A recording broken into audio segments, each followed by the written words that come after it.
آج میں ان کے سلسلے میں عرض کروں گا کہ آخر ایسا کیسے ہو سکتا ہے کہ کوئی خدا ہی نہیں. یہ اور بات ہے کہ ایک ہے، دو ہے، کون ہے، اس پر الگ بحث. لیکن جن لوگوں نے کہا ہے ہی نہیں تو مجھے تعجب ہوتا ہے کہ آخر عقل تمہاری ہے یا نہیں. عقل سے اگر سوچو گے تو پھر تمہیں مجبوراً کسی نتیجے پر جانا ہوگا.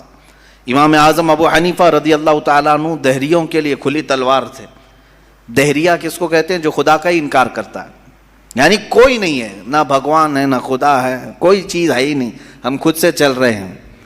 امام اعظم رضی اللہ تعالیٰ عنہ کی بارگاہ میں ایک جماعت آئی ملحدین کی، اور وہ تلواریں لے کر کے ہی آتے تھے کہ موقع پا کر کے انہیں قتل کر دے. ایک دن امام اعظم ابو حنیفہ رضی اللہ تعالیٰ عنہ ان کی جماعت کو آتے ہوئے دیکھا، اور اچانک آپ اپنی مجلس سے کھڑے ہوئے اور کہنے لگے میں کچھ گہری سوچ میں ہوں. وہ قریب آئے اور پوچھا کیا سوچ رہے ہیں آپ؟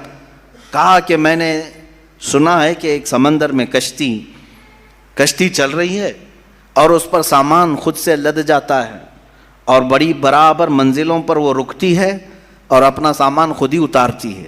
نہ اسے کوئی چلاتا ہے، نہ لوڈنگ ان لوڈنگ کرنے والے کوئی مزدور ہیں، وہ خود بخود سامان لیتی ہے، خود بخود سامان اتارتی ہے.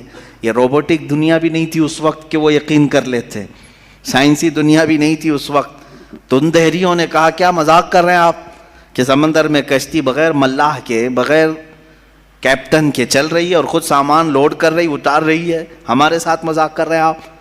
ہم عقل والے لوگ ہیں، آپ کی اس بات پر کوئی بیوقوفی یقین کر سکے گا. امام اعظم ابو حنیفہ رضی اللہ تعالیٰ عنہ فرماتے ہیں اتنی جب تجھے عقل ہے کہ ایک کشتی سمندر پر بغیر کسی چلانے والے کے نہیں چلتی، تو یہ پورے کائنات کا نظام بغیر چلانے والے کے کیسے چل سکتا ہے؟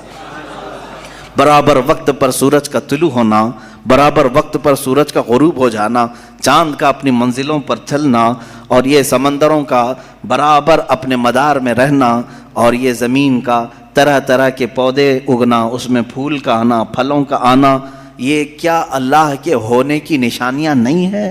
کوئی تو ہے جو یہ سارا نظام چلا رہا ہے. ہاں تم یہ کہہ سکتے ہو کہ مشینیں ہم چلا رہے ہیں، پنکھے ہم چلا رہے ہیں، لائٹ ہم چلا رہے ہیں، چلاؤ دنیا کی ساری مشینیں چلاؤ. لیکن میں اگر ایک فیلڈ میں آؤں، ان دہریوں سے پوچھتا ہوں